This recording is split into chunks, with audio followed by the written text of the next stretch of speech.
I stood there frozen for a moment, feeling the heat of my father's rage still clinging to my skin. But something deeper was happening in me. Something powerful. Something long overdue. For years, I'd buried the truth. I was never the favored child, never the one they planned for, invested in, or even believed in. My sister was the golden one, the sun they orbited around, the future they worshipped. I was the spare wheel, the background noise, the shadow. But that morning, when I said I couldn't cancel my job interview to drive her to the mall, something in him snapped, and something in me awakened. He slammed me against the wall hard enough that the frames rattled, and as he snarled, "Her future counts, yours never did," the last fragile thread holding me to that house broke. I didn't yell. I didn't cry. I simply walked out the front door with my portfolio and backpack. And that moment, the exact second the door clicked shut behind me, became the hook of my entire life. The first 30 seconds after I walked out felt like falling through air. But then something unexpected happened. Relief. Pure, wild, overwhelming relief. I wasn't going back. Not this time.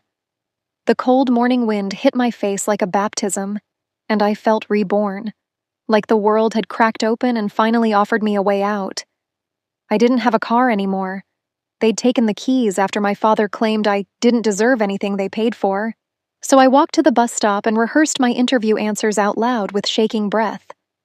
I kept touching the bruise forming on my shoulder, not out of pain, but as a reminder. This time, I was choosing myself. When I arrived at the tech firm, the receptionist gave me a sympathetic smile, probably noticing the faint redness on my cheek, but she didn't ask questions. Good. I didn't want pity. I wanted a future. The interview lasted an hour, and for the first time in my life, I felt like someone was actually listening to me. They asked about my projects, my ideas, the apps I'd designed in secret because at home I was always told I was wasting time on nonsense.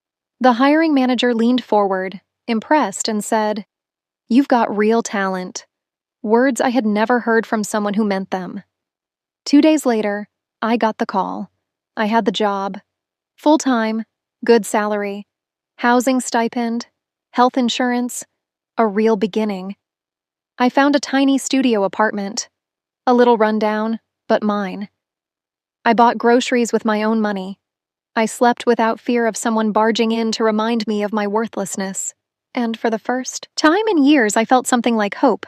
But the story doesn't end with freedom. No, this is a revenge story, and the universe was about to swing the pendulum hard. A month after I left, my sister called me. Odd. She hadn't reached out since the day I walked out. When I picked up, her voice was shaky. "Can you talk?" she whispered. I heard chaos in the background, raised voices, something breaking, my father shouting. She went on to explain that things at home had spiraled. My father had lost his job after blowing up at his boss. My mother was working 2 shifts just to keep the lights on. The credit cards were maxed out. The mortgage payments were late. And without me there, without the household punching bag, the errand runner, the always available helper, their perfect little system had collapsed. "You need to come back," she said. "Dad says you owe us." Owe them? I almost laughed. I owed them nothing. I told her calmly, "I'm not coming back. Not now. Not ever." She gasped like I'd struck her. "But everything's falling apart." I closed my eyes, imagining their house, the same house where I'd scrubbed floors, cooked meals, taken the blame, swallowed insults, and stayed invisible. And I realized something. They weren't asking for me. They were asking for control. "No," I said again. "Figure it out yourselves." Then I hung up, but the universe wasn't done. Not even close. Word spreads fast in a small town, and eventually people learned why I had left. Turns out my parents' reputation wasn't as spotless as they'd believed. Neighbors whispered. Extended family cut ties. The community, the one they'd always bragged about being respected in, turned their backs. They'd built their entire identity on the illusion of a perfect household, and now that illusion was shattered. What made it worse for them? My success, my career skyrocketed. I wasn't just good at my job, I thrived. I was promoted twice in my first year. A small app I designed became a hit, earning the company recognition and me a hefty bonus. I traveled. I met people who valued me. I built a life where I no longer flinched at footsteps or questioned my worth. Still, revenge wasn't about watching them suffer. It was about becoming everything they said I could never be. And oh, did that burn them. 1 year later, my mother reached out.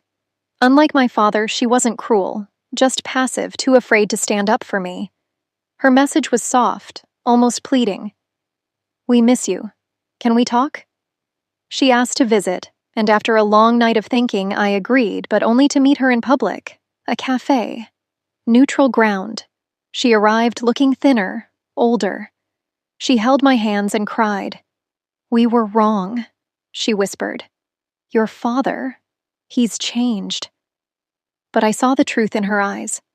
He hadn't changed. He'd just lost everything and needed someone to blame. "I'm happy now," I told her gently, "and I don't owe him my forgiveness." She nodded slowly. "I know, but your success, he sees it everywhere. People talk. It eats him alive." And there it was, the revenge I didn't even have to plan. My happiness was the punishment. My growth was the justice. My freedom was the consequence.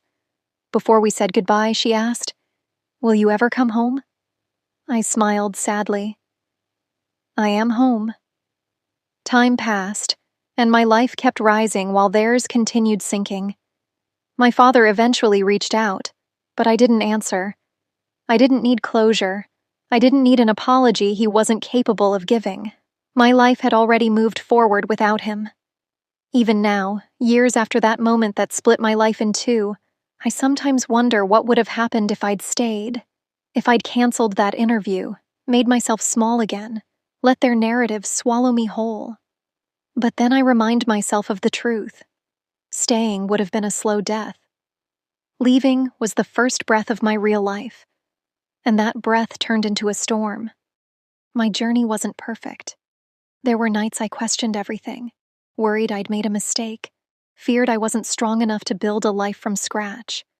But every doubt pushed me harder. Every fear sharpened me. Every scar taught me something valuable. I learned that family isn't defined by blood. It's defined by how you're treated. I learned that freedom costs something, but the price is always worth paying. I learned that healing isn't a straight line. It's a battlefield. And through all of that, I grew into someone I'm proud of. I became the version of myself my younger self had dreamed of. I built friendships that felt like warmth. I created projects that made people's lives easier. I made choices based on hope instead of fear. My story stopped being about escape and started being about purpose.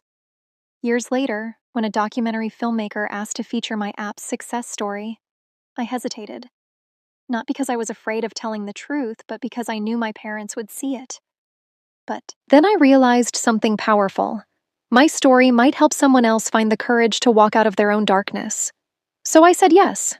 The documentary aired nationwide. Messages poured in.